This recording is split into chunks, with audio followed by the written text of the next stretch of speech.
इस दौर में है यहाँ से पूरा एक विद्रोह हो गया है। और फिर विद्रोह को लेके मुझे कभी चालन याद आ रही है। कल जो दिल्ली में जैन जी के ऊपर ये बात छात्रों पर जो बर्बरता सरकार द्वारा की गई, इस पर क्यों संघर्ष करें, इसके लिए संघर्ष क्यों करना चाहिए, इसके लिए एक कभी की लाइन याद आ रही है। इसलिए राय संघर्ष की हम चुने। जिंदगी आंसुओं में नाई ना हो, शाम सहमी ना हो, भोर हो ना डरी।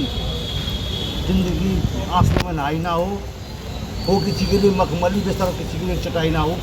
इतना ही कहूँगा मैं। क्या हमारा देश हमसे चाहता है तो इसमें क्या हम चुप रहें या हमें रहना चाहिए? जवाब मिला नहीं। तो आज हम सभी यहाँ इकट्ठे हुए और हमें बड़ा अच्छा लगा कि चाहे हम भले ही कहते नहीं हैं कि मैं अकेला ही चला, 92 मंजिल लोग आते हैं, कारवां बनता गया। और सोनम वांगचुक जी ने तो यही कर दिखाया।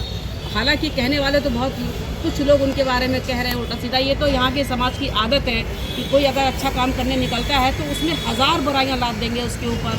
अरे ये चोर है, कि ये फलाना है, कि धमाका है। यानी कि अगर उसने धर्म, सत्य और न्याय के लिए अगर ये रास्ता अपनाया तो क्यों अपनाया? ये आज से नहीं, सनातन से रहा है।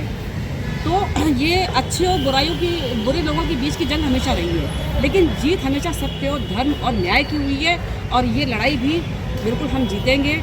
सोनम वांगचुक जी ने जो आवाज़ उठाई कि जो ये लड़ाई है तो हमें उसमें उस आवाज़ को हमें बुलंद करना है और बुलंद करना है।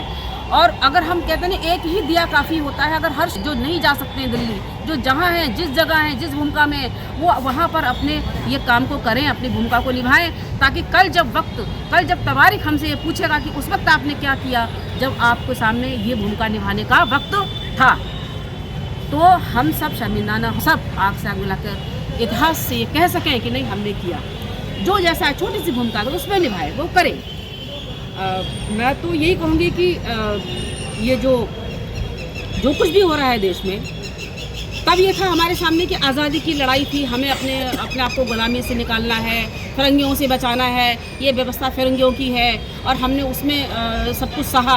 तब हमारे सामने धैर्य के लिए ताकत थी। लेकिन आज हम किस आधार पे हम कहेंगे कि नहीं, आज ये हमारे अपने बर्बरतापूर्वक ये सब कर रहे हैं जो काम उस वक्त उन लोगों ने किया। हालांकि सत्ता पक्ष करता है, सदा से करता आया है, लेकिन अफसोस कि हमारे जितने भी हुक्मरान हैं इनमें से कहीं कोई चूँ भी नहीं हुई, कोई उनसे बात करने तक नहीं आया सोनम जी से कि भाई हम आ रहे हैं, हम बात करेंगे, हम सुनेंगे। लेकिन ऐसा कुछ नहीं हुआ अब तक। उल्टे बल्कि पुलिस उन्हें अरेस्ट करके ले गई।